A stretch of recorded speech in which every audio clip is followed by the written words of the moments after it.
ഞങ്ങൾക്ക് ഓസ്ട്രേലിയയിൽ mining engineering എന്ന് പറഞ്ഞൊരു പ്രോഗ്രാമുണ്ട്. കുറച്ച് കുട്ടികൾ പഠിക്കാൻ പോകുന്ന, വളരെ സെലക്റ്റീവായിട്ട് ആൾക്കാർ പഠിക്കാൻ പോകുന്നതാണ്.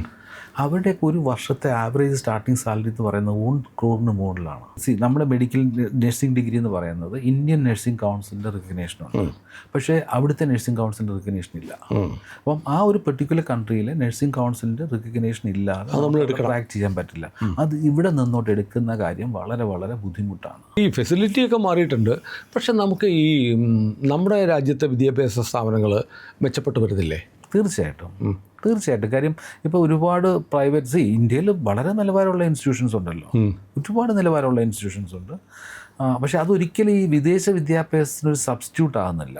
നമ്മൾ ഈ ഓവർസീസ് എഡ്യൂക്കേഷൻ മീൻ ചെയ്യുന്ന കുറച്ച് കാര്യങ്ങളുണ്ട്.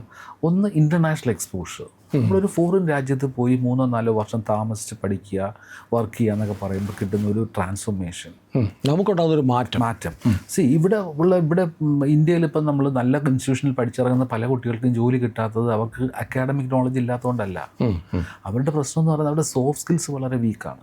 അവർക്കൊരു ഇൻ്റർവ്യൂ അറ്റൻഡ് ചെയ്യാനുള്ള കോൺഫിഡൻസ് ഇല്ല, അല്ലെങ്കിൽ ലാംഗ്വേജ് സ്കിൽസ് ഇല്ല. അപ്പം വിദേശത്ത് പോയി പഠിക്കാൻ പറ്റുന്ന ഏറ്റവും വലിയ അഡ്വാൻറ്റേജ് എന്ന് പറയുന്നത് ഈ ഒരു ട്രാൻസ്ഫോർമേഷനാണ്. എനിക്ക് ആലപ്പി SD കോളേജിലെ ഒരു പ്രൊഫസർ, ഒരു മാഡം ഉണ്ടായിരുന്നു, എന്നോട് പറഞ്ഞിട്ടുണ്ട്, മാം മോനെ പഠിപ്പിക്കാൻ വിടാനായിട്ട് ഓഫീസിൽ വരുമായിരുന്നു. അപ്പം മോൻ പോയിട്ട് ഒരു 6 മാസം കഴിഞ്ഞിട്ട് എന്നെ വിളിച്ച് ആദ്യം പറഞ്ഞ കാര്യമാണ്, അവനുണ്ടായ ഏറ്റവും വലിയ ട്രാൻസ്ഫോർമേഷൻ എന്ന് പറയുന്നത്, അന്ന് ഞാൻ ഒരു ദിവസം ലീവ് എടുത്താൽ മാത്രമേ അവൻ കൊച്ചി വരുള്ളൂ, ഞാനും കൂടെ ഉണ്ടെങ്കിലേ വരുള്ളൂ.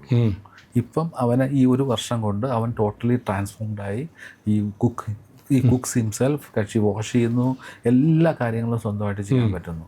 അപ്പോൾ അങ്ങനെയുള്ള ഒരു ജീവിതം മാറി. അതെ, ഓവറോൾ ഡെവലപ്മെൻറ്റ്. പിന്നെ ഏതൊരു ടഫ് സിറ്റുവേഷനും ഫേസ് ചെയ്യാനുള്ള അങ്ങനെയുള്ളൊരു ട്രാൻസ്ഫോർമേഷൻ ഉണ്ടാകുന്നു. പിന്നെ നമ്മൾ ആ പഠിച്ച് കിട്ടുന്ന ഡിഗ്രി ഇൻ്റർനാഷണലി റിക്കഗ്നൈസ്ഡ് ആണ്.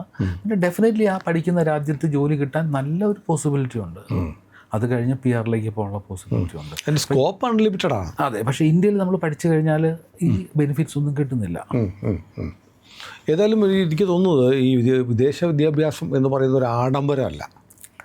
ഒരിക്കലും അല്ല. അതൊരു ഇൻവെസ്റ്റ്മെൻറ്റ് വിത്ത് റിട്ടേൺസ് ആണ്. അങ്ങനെ ഒരു കാര്യം കൂടെ പറയാം. നമ്മൾ ഒരു ചെറിയൊരു എക്സാമ്പിളാണ്. ഞങ്ങൾക്ക് ഓസ്ട്രേലിയയിൽ മൈനിങ് എഞ്ചിനീയറിംഗ് എന്ന് പറഞ്ഞൊരു പ്രോഗ്രാമുണ്ട്. കുറച്ച് കുട്ടികൾ പഠിക്കാൻ പോകുന്ന, വളരെ സെലക്റ്റീവായിട്ട് ആൾക്കാർ പഠിക്കാൻ പോകുന്നതാണ്. അവരുടെയൊക്കെ ഒരു വർഷത്തെ ആവറേജ് സ്റ്റാർട്ടിംഗ് സാലറി എന്ന് പറയുന്നത് 1 crore മുകളിലാണ്. മൈനിങ് എഞ്ചിനീയറിംഗ് കോഴ്സ് ഉണ്ട്. കാര്യം ഓസ്ട്രേലിയയിൽ ഒരുപാട് ഗോൾഡ് മൈൻസും ഒരു മൈനിങ് ഇൻഡസ്ട്രി വളരെ സ്ട്രോങ് ആണ്. അപ്പോൾ ഇനി മൈനിങ് എഞ്ചിനീയറിംഗ് പഠിച്ചിറങ്ങുന്ന ഒരു കുട്ടിയുടെ ഒരു ആവറേജ് സ്റ്റാർട്ടിംഗ് സാലറി എന്നൊക്കെ പറയുന്നത് 1 കോടിക്ക് മുകളിലാണ്. 1 കോടി ആവറേജ് ഒരു മാസം 10 ലക്ഷം രൂപയ്ക്ക് മുകളിൽ സാലറി. അതെ, അതാണ് അവരുടെ ഒരു സാലറി. അപ്പം അവരുടെ ഒരു റിട്ടേൺ ഓൺ ഇൻവെസ്റ്റ്മെൻറ്റ് നോക്കിയേ. നമ്മൾ 10, 40, 50 ലക്ഷം രൂപ ലോൺ എടുത്ത് ഒരു ഇൻവെസ്റ്റ് ചെയ്ത് കഴിഞ്ഞാൽ ജീവിതകാലം മുഴുവൻ ഇതൊരു റിട്ടേൺ കിട്ടുമെങ്കിൽ ഇത്രയും റിട്ടേൺ ഓൺ ഇൻവെസ്റ്റ്മെൻറ്റ് കിട്ടുന്ന ഒരു ഇൻവെസ്റ്റ്മെൻറ്റ് ലോകത്തില്ല, ഒന്നുമില്ല. ഓക്കെ, ശരിയാണ്. അപ്പം പ്രോപ്പറായിട്ടുള്ള പ്ലാനിങ്ങിനോടുകൂടി, ഞാനൊരു എക്സാമ്പിൾ പറഞ്ഞതേ ഉള്ളൂ, എല്ലാ കേസും അങ്ങനെയല്ല. പ്രോപ്പറായിട്ടുള്ള പ്ലാനിങ്ങോടുകൂടി, പ്രോപ്പറായിട്ടുള്ള ഗൈഡൻസോടുകൂടി പഠിക്കാൻ പോയി കഴിഞ്ഞാൽ ഇതെപ്പോഴും ഒരു റിട്ടേൺ ഓൺ ഇൻവെസ്റ്റ്മെൻ്റ് ആണത്. അല്ല, ഇപ്പോൾ അങ്ങ് ഈ മൈനിങ്ങിൻ്റെ കോഴ്സിനെ കുറിച്ച് പറഞ്ഞില്ലേ, ഇപ്പോൾ നമ്മുടെ ആളുകൾക്ക് ഇപ്പോഴും അറിയില്ല എന്ത് പഠിക്കണം. 10th കഴിഞ്ഞോ അല്ലെ +2 കഴിഞ്ഞോ, ഇനി എന്താ പഠിക്കണം? നമ്മുടെ പ്രശ്നം എന്ന് പറയുന്നത്, ഏറ്റവും വലിയ പ്രശ്നം എന്ന് പറയുന്നത്, എല്ലാവരും ട്രെൻഡിൻ്റെ പുറകെ പോകും. അതിന് ഞങ്ങൾ ചെയ്യുന്ന പറഞ്ഞാൽ, ഞങ്ങൾ സത്യം പറഞ്ഞാൽ ഫ്രീ സൈക്കോമെട്രിക് ആപ്റ്റിറ്റ്യൂഡ് ടെസ്റ്റ് പോലും കൊടുക്കുന്നുണ്ട്. നമ്മുടെ സ്റ്റുഡൻറ്റിൻ്റെ ആപ്റ്റിറ്റ്യൂഡ് അനലൈസ് ചെയ്തിട്ട് നമ്മളൊന്നും കേട്ടിട്ടില്ലാത്ത ചില കോഴ്സുകൾ പോലും ഉണ്ട്. For example actuarial science. Actuarial science എന്ന് പറയുന്നത് ലോകത്ത് ഏറ്റവും കൂടുതൽ ഹയസ്റ്റ് പെയ്ഡ് ആയിട്ടുള്ള ഒരു പ്രൊഫഷനാണ് ആക്ച്വറി എന്ന് പറയുന്നത്. എന്തോ സംഭവം എന്താ? ഇത് ബേസിക്കലി അവരാണ് ഈ മാർക്കറ്റ് പ്രെഡിക്റ്റ് ചെയ്യുന്നത്, ഇൻഷുറൻസ് റിസ്ക് പ്രെഡിക്റ്റ് ചെയ്യുന്നത്. അത് one of the highest paid jobs ആണ്. അപ്പം അങ്ങനെയുള്ള കോഴ്സുകളുണ്ട്. അപ്പം മാത്തമാറ്റിക്സ് വളരെ പാഷനായിട്ടുള്ള കുട്ടികൾ, ബേസിക്കലി മാത്തമാറ്റിക്സും സ്റ്റാറ്റിസ്റ്റിക്സും എക്കണോമിക്സും ആണ്. അപ്പം മാത്തമാറ്റിക്സും സ്റ്റാറ്റിസ്റ്റിക്സും എക്കണോമിക്സും പാഷനേറ്റായിട്ടുള്ള സ്റ്റുഡൻസിന് ഭയങ്കര നല്ല കോഴ്സാണ്. പലരും കേട്ടിട്ടില്ല. ഇപ്പം ഒരു സ്റ്റുഡൻറ്റിന് ഫിസിക്സ് ഇഷ്ടമാണ്, ഫിസിക്സ് ഭയങ്കര ഇഷ്ടമാണ്.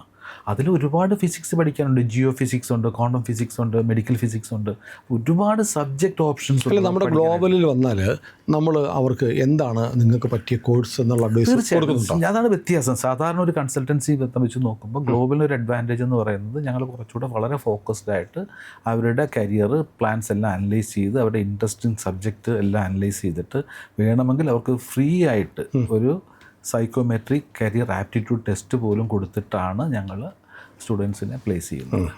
ഇങ്ങനെയുള്ള കാര്യങ്ങളൊക്കെ ചെയ്യുന്നതുകൊണ്ടാവാം ഞങ്ങൾ അവിടെ നിന്ന് പോകുന്ന കുട്ടികൾക്ക് സാധാരണ കേസിൽ മറ്റുള്ള ഇഷ്യൂസ്. അതാണ് ഞാൻ പറഞ്ഞത്, എന്നെ US നിന്നൊക്കെ വിളിച്ചിട്ട് മനോജ് സാറിനെ വീണ്ടും കാണാൻ സാധിച്ചതിൽ വലിയ സന്തോഷം, അദ്ദേഹം കാരണമാണ് ഞാനിവിടെ ഇരിക്കുന്നത് എന്ന് പറഞ്ഞ് എന്നെ വിളിച്ചിട്ടുള്ള ആളുകളുണ്ട്. അപ്പോൾ ഏതായാലും നമുക്ക് ഇപ്പോൾ ഏറ്റവും നല്ല, നേരത്തെ ഈ മൈനിങ്ങിൻ്റെ കാര്യം പറഞ്ഞ പോലെ അങ്ങയുടെ ശ്രദ്ധയപ്പെടുന്ന ബെസ്റ്റ് എന്ന് പറയാവുന്ന ഇപ്പോഴത്തെ കോണ്ടെക്സ്റ്റിൽ 100% ജോലി കിട്ടുന്നൊരു കോഴ്സ് എന്ന് പറയുന്നത് നഴ്സിംഗ് ആണ്. അക്കാലത്തും അങ്ങനെയാണ്. കാര്യം എന്ന് പറഞ്ഞാൽ ഈ ഡെവലപ്ഡ് കൺട്രീസിൽ അവിടെ ആൾക്കാർ നഴ്സിങ്ങിന് പോകുന്ന ഓപ്ഷൻസ് വളരെ കുറവാണ്. ഇപ്പം ഈ എല്ലായിടത്തും അക്യൂട്ട് സ്കിൽ ഷോർട്ടേജ് ഉണ്ട് നഴ്സസിന്. ഈ പറഞ്ഞ എല്ലാ ഡെവലപ്ഡ് കൺട്രീസിലും US എടുത്താലും UK എടുത്താലും ഓസ്ട്രേലിയ എടുത്താലും കാനഡ എടുത്താലും ന്യൂസിലൻഡ് എടുത്താലും ഏത് രാജ്യം എടുത്താലും അവർക്ക് അക്യൂട്ട് സ്കിൽ ഷോർട്ടേജ് ഉണ്ട് നഴ്സസിന്. നഴ്സിംഗ് പഠിക്കാൻ പോയി കഴിഞ്ഞാൽ നമുക്ക് ജോലിയുടെ കാര്യത്തിൽ പോസിബിലിറ്റി വളരെ കൂടുതലാണ്. നഴ്സിംഗ് കോഴ്സ് അത്ര എക്സ്പെൻസീവ് ആണോ പുറത്ത്? ഈ പറഞ്ഞ രാജ്യങ്ങളിലൊക്കെ പഠിക്കണമെങ്കിൽ ഒരു വർഷം അപ്രോക്സിമേറ്റ്ലി 15 മുതൽ 20 ലക്ഷം രൂപ വേണം ഒരു വർഷം. ഒരു 3 വർഷമൊക്കെ പഠിക്കണമെങ്കിലോ എക്സ്പെൻസീവാണ്. പക്ഷേ അവിടെ ഒരു വർഷത്തെ സാലറി അതിൽ കൂടുതലാണ്. പഠിച്ചു കഴിഞ്ഞിട്ട് ഒരു എംപ്ലോയ്മെൻറ്റിലോട്ട് പോയി കഴിയുമ്പോൾ അവർക്ക് കിട്ടുന്ന ഒരു ഇയർലി സാലറി അതിൽ കൂടുതലാണ്. അപ്പോൾ അതും ഒരു ഇൻവെസ്റ്റ്മെൻറ്റ് വിത്ത് റിട്ടേൺസ് എന്നുള്ള രീതി വേണം കാണാനായിട്ട്. അല്ല, പൊതുവിൽ ആളുകൾ പറയുന്നത് ഇന്ത്യൻ നഴ്സുമാർക്കാണ് വിദേശത്ത് വലിയ മാർക്കറ്റ്. അതെ, വളരെ നല്ല കാര്യമാണ്. ഇന്ത്യൻ നഴ്സുമാർക്ക് വിദേശത്ത് ജോലി കിട്ടാനുള്ള സാധ്യത കൂടുതലാണ്. പക്ഷേ നമുക്ക് ഇന്ത്യയിലെ നഴ്സിംഗ് ഡിഗ്രി എടുത്തു കഴിഞ്ഞാൽ നമുക്കൊരു വിദേശത്ത് ഏതെങ്കിലും രാജ്യത്ത് പോയി പ്രാക്ടീസ് ചെയ്യണമെന്നുണ്ടെങ്കിൽ ഒരുപാട് ബോട്ടിൽ നെക്സ് ഉണ്ട്. ഫോർ എക്സാമ്പിൾ ഇപ്പം ആ രാജ്യത്ത് നമ്മുടെ മെഡിക്കൽ നഴ്സിംഗ് ഡിഗ്രി എന്ന് പറയുന്നത് ഇന്ത്യൻ നഴ്സിംഗ് കൗൺസിലിൻ്റെ റിക്കഗ്നേഷനുണ്ട്. പക്ഷേ അവിടുത്തെ നഴ്സിംഗ് കൗൺസിലിൻ്റെ റിക്കഗ്നേഷൻ ഇല്ല. അപ്പം ആ ഒരു പെർട്ടിക്കുലർ കൺട്രിയിലെ നഴ്സിംഗ് കൗൺസിലിൻ്റെ റിക്കഗ്നേഷൻ ഇല്ലാതെ നമ്മൾ പ്രാക്ടീസ് ചെയ്യാൻ പറ്റില്ല. അത് ഇവിടെ നിന്നോട്ട് എടുക്കുന്ന കാര്യം വളരെ വളരെ ബുദ്ധിമുട്ടാണ്. മാത്രമല്ല, എടുത്താൽ മാത്രം പോരാ, നമുക്കവിടെ ഒരു ജോലി കിട്ടണമെങ്കിൽ നമുക്ക് അവിടുത്തെ വർക്ക് കൾച്ചറുമായിട്ട് നമ്മൾ എക്സ്പോസ്ഡ് ആയിരിക്കും. കാര്യം അതൊന്നും ഇല്ലാതെ അവിടെ ജോലി കിട്ടില്ല. അതിന് ഏറ്റവും നല്ല മെത്തേഡ് അവിടെ തന്നെ പോയി പഠിക്കുക ചെയ്യുക എന്നുള്ളതാണ്. പിന്നെ ഇതിനകത്ത് ഒരു നെഗറ്റിവിറ്റി നമ്മളിപ്പോൾ കാണുന്നത്, ഈ നഴ്സിങ്ങിന് ജോബ് സാധ്യത ഉണ്ടെന്നും പറഞ്ഞുകൊണ്ട് എല്ലാവരും നഴ്സിംഗ് എടുത്തു. അതെ. ഇത് ഒരുപാട് കമ്പാഷനും കമ്മിറ്റ്മെൻറ്റും ആവശ്യമുള്ളൊരു പ്രൊഫഷനാണ്. ആ പ്രൊഫഷനോട് ആ ഒരു കമ്മിറ്റ്മെൻറ്റ് ഇല്ലാത്ത ആൾക്കാർ ഈ നഴ്സിംഗ് എടുത്ത് പഠിക്കാൻ പൈസ മാത്രം നോക്കി പോകും. പഠിക്കാൻ പോയി കഴിഞ്ഞാൽ പലരും കോഴ്സ് ഡ്രോപ്പ് ചെയ്യുന്നുണ്ട്, അവരെ കൊണ്ട് പറ്റുന്നില്ല. അപ്പം അതും ഒരു ഫാക്ടറാണ്. നമ്മൾ എപ്പോഴും ഒരു കോഴ്സ് ചൂസ് ചെയ്യുമ്പോൾ നമ്മുടെ ഒരു ആപ്റ്റിറ്റ്യൂഡ് വളരെ ഇമ്പോർട്ടൻ്റ് ആണ്. നഴ്സിംഗ് കഴിഞ്ഞാൽ പിന്നെന്താ ഏറ്റവും നല്ല? നഴ്സിംഗ് കഴിഞ്ഞാൽ നമുക്ക്, ഞാൻ പറഞ്ഞല്ലോ, ഞാൻ എപ്പോഴും പറയുന്നൊരു നോർമൽ ഡയലോഗാണ്, ലോകത്ത് മോശമായിട്ടുള്ള ഒരു സബ്ജക്റ്റും ഇല്ല, എല്ലാം നല്ലതാണ്. പക്ഷെ അത് പഠിക്കുന്ന നമ്മൾ ആപ്റ്റിറ്റ്യൂഡുള്ള ആൾ കറക്റ്റായിട്ടുള്ള സബ്ജക്റ്റ് പഠിച്ചു കഴിഞ്ഞാൽ അത് വളരെ നല്ലതാണ്. ഇപ്പം IT-യിൽ of course ups and downs ഉണ്ട്, എന്നാലും AI പോലുള്ള സബ്ജക്ട്സ് ഒക്കെ നന്നായിട്ട് പഠിക്കുന്ന ആൾക്കാർക്ക് ഇപ്പോഴും എംപ്ലോയ്മെൻറ്റ് ഓപ്പർച്യൂണിറ്റി ഉണ്ട്. അക്കൗണ്ടൻസ്, അതായത് പ്രൊഫഷണൽ അക്കൗണ്ടൻസ്, അതായത് പ്രൊഫഷണൽ ക്വാളിഫൈഡ് ആയിട്ടുള്ള അക്കൗണ്ടൻസിന് ജോലി സാധ്യത വളരെ കൂടുതലാണ്. കാരണം ഇപ്പം ACCA പോലുള്ള CMA, CPA ഓസ്ട്രേലിയ പോലുള്ള പ്രൊഫഷണൽ ക്വാളിഫിക്കേഷൻ. CPA അമേരിക്കയിലല്ലേ? അമേരിക്കയിലുണ്ട്, ഓസ്ട്രേലിയൻ CPA ആണ്. അവിടെയൊക്കെ പോയി നമ്മൾ അക്കൗണ്ടിങ് ഡിഗ്രി പഠിച്ചിട്ട് CPAയിലോട്ട് പോവുകയാണെങ്കിൽ നമ്മുടെ എംപ്ലോയ്മെൻറ്റ് ഓപ്പർച്യൂണിറ്റീസ് വളരെ കൂടുതലാണ്. എൻജിനീയറിങ്ങിന് പ്രത്യേകിച്ച് സിവിൽ എഞ്ചിനീയറിംഗ് പോലുള്ള കോഴ്സുകൾക്ക് വളരെ വളരെ വളരെ ഡിമാൻഡുണ്ട്. പക്ഷെ നമ്മുടെ നാട്ടിൽ വലിയ സ്കോപ്പില്ല. പക്ഷേ അവിടെയെല്ലാം ഒരുപാട് ഇൻഫ്രാസ്ട്രക്ചർ ഡെവലപ്മെൻറ്റ് ലോകത്തെല്ലായിടത്തും നടന്നുകൊണ്ടിരിക്കുകയല്ലേ. എസ്പെഷ്യലി ഓസ്ട്രേലിയക്ക് ക്രിട്ടിക്കൽ ഷോർട്ടേജാണ് സിവിൽ എഞ്ചിനീയറിംഗ്. നമ്മുടെ ഇവിടെ എഞ്ചിനീയറിംഗ് കോളേജുകളിൽ സീറ്റ് മിച്ചം കിടക്കുക. അതെ. പിന്നെ എഞ്ചിനീയറിംഗ് സ്ട്രീംസ് എല്ലാം നല്ലതാണ്. ഞാൻ പറഞ്ഞല്ലോ, ഇപ്പം ഡിസൈൻ കോഴ്സുകൾ, ഇപ്പോൾ എല്ലാവരും ഡിസൈൻ കോഴ്സ് പഠിച്ചാൽ പറ്റില്ല. ഡിസൈൻ സ്കിൽസ് ഉള്ള ആൾക്കാർ നല്ല ഡിസൈൻ പഠിച്ചു കഴിഞ്ഞാൽ അവർക്ക് എംപ്ലോയ്മെൻറ്റ് ഓപ്പർച്യൂണിറ്റീസ് ഒരുപാട് കൂടുതലാണ്. സൈബർ സെക്യൂരിറ്റി, സൈബർ ക്രൈംസ് എല്ലാ വർഷവും കൂടിക്കൊണ്ടിരിക്കുകയാണ്. സൈബർ സെക്യൂരിറ്റിക്ക് ഒരുപാട് എംപ്ലോയ്മെൻറ്റ് ഓപ്പർച്യൂണിറ്റീസ് ഉണ്ട്. പിന്നെ ഒരുപാട് പ്രോഗ്രാംസ് ഉണ്ട്. നമുക്ക് ഒരു സബ്ജക്റ്റ് മെഡിക്കൽ ലാബോറട്ടറി സയൻസ് എന്ന് പറഞ്ഞൊരു കോഴ്സുണ്ട്, അത് വളരെ നല്ല സബ്ജക്ട്. ഫോറൻസിക് സയൻസ് പോലെയുള്ളൂ അല്ലേ? ഫോറൻസിക് സയൻസിനുള്ള ലിമിറ്റേഷൻ എന്ന് പറഞ്ഞാൽ പലരും ഈ ബുക്ക് വായിച്ചിരുന്നത് സിനിമ കണ്ടിട്ടും ഫോറൻസിക് സയൻസ് എടുക്കുന്നത് ഞങ്ങൾ കാണുന്നൊരു വലിയ ചലഞ്ചാണ്. പലരും ബുക്സ് വായിച്ച് അല്ലെങ്കിൽ 2 സിനിമ കണ്ടു കഴിയുമ്പോൾ ഫോറൻസിക് സയൻസ് എടുത്ത് പഠിക്കും. പക്ഷേ ഫോറൻസിക് സയൻസിനുള്ള ഏറ്റവും വലിയ ലിമിറ്റേഷൻ എന്ന് പറഞ്ഞാൽ അതിൻ്റെ എംപ്ലോയ്മെൻറ്റ് ഓപ്പർച്യൂണിറ്റീസ് വളരെ ലിമിറ്റഡ് ആണ്. പ്രോബ്ലി ഗവൺമെൻറ് സെക്ടറിലും കേരള പോലീസിൽ തന്നെ എത്ര പേർക്ക് കിട്ടും. അങ്ങനെയുള്ള നമ്മൾ അതെല്ലാം അനലൈസ് ചെയ്യണം. അത് ഞാൻ പറഞ്ഞല്ലോ, ഒരു പ്രൊഫഷണലായിട്ടുള്ള ഒരു കൺസൾട്ടൻസി പോയി ഒരു പ്രൊഫഷണൽ കൗൺസിലിംഗ് എടുത്തു കഴിഞ്ഞാൽ ഇതെല്ലാം നമുക്ക് അനലൈസ് ചെയ്യാൻ പറ്റും. അതാണ് പലരും അത് അങ്ങനെ ചെയ്യുന്നില്ല. ഇത് ബേസിക്കലി ഞാൻ പറഞ്ഞില്ല, വളരെ ലാഘവത്തോടെ ഒരു വാട്സാപ്പ് കോളിലൂടെ അല്ലെങ്കിൽ ഒരു ഫോൺ കോളിലൂടെ എന്തെങ്കിലും ഇൻഫർമേഷൻ കളക്ട് ചെയ്തിട്ട് ഇങ്ങനെ ചെയ്യുന്നു. പക്ഷെ അങ്ങനെ ചെയ്യാതെ കാര്യം ഇതൊരു ഒരു ലൈഫ് ടൈം ഇൻവെസ്റ്റ്മെന്റ് അല്ലേ ഇത്. അതെ അതെ, ഒരു ലൈഫേ ഉള്ളൂ. അതിന് നമ്മൾ ഇൻവെസ്റ്റ് ചെയ്യുന്നത് അതുപോലെയാണല്ലോ. അത് വളരെ പ്രോപ്പറായിട്ട് വളരെ സൂക്ഷിച്ച് വളരെ അല്ല, ഞാൻ ഈ ആദ്യം പറഞ്ഞ പോലെ കഴുകന്മാരെ ഒത്തിക്കൊണ്ട് പോകും. ഏതായാലും മനോജ് സാർ അത് വലിയ ഒരു അനുഭവമായിരുന്നു. എനിക്ക് ഒരുപാട് പുതിയ കാര്യങ്ങൾ പഠിക്കാൻ പറ്റി.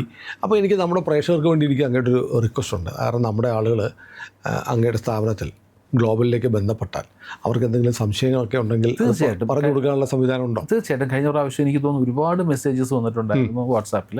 അത് വിളിക്കുന്നതിനേക്കാളും നല്ലത് ഞങ്ങളുടെ വാട്സാപ്പ് നമ്പറിലോട്ട് ഒരു മെസ്സേജ് വോയിസ് ക്ലിപ്പായിട്ടോ മെസ്സേജായിട്ടോ അയച്ചു. ആ നമ്പർ നമുക്ക് സ്ക്രീനിൽ കാണിക്കാം അവസാനം. അതെ കാണിക്കാം. ഏതായാലും വീണ്ടും വരണം.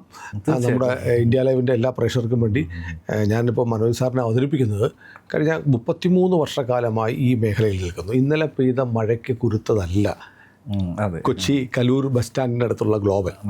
അപ്പോൾ അതൊരു വലിയ കാര്യമാണ്. കാരണം നമുക്ക് റെപ്യൂട്ടേഷൻ എന്ന് പറയുന്നത് ഒരു ദിവസം കൊണ്ടുണ്ടാവുന്നതല്ല. റോമാ സാമ്രാജ്യം ഒരു ദിവസം കൊണ്ടുണ്ടാക്കിയതല്ല എന്ന് പറയുന്ന പോലെ 33 വർഷത്തെ എക്സ്പീരിയൻസ്.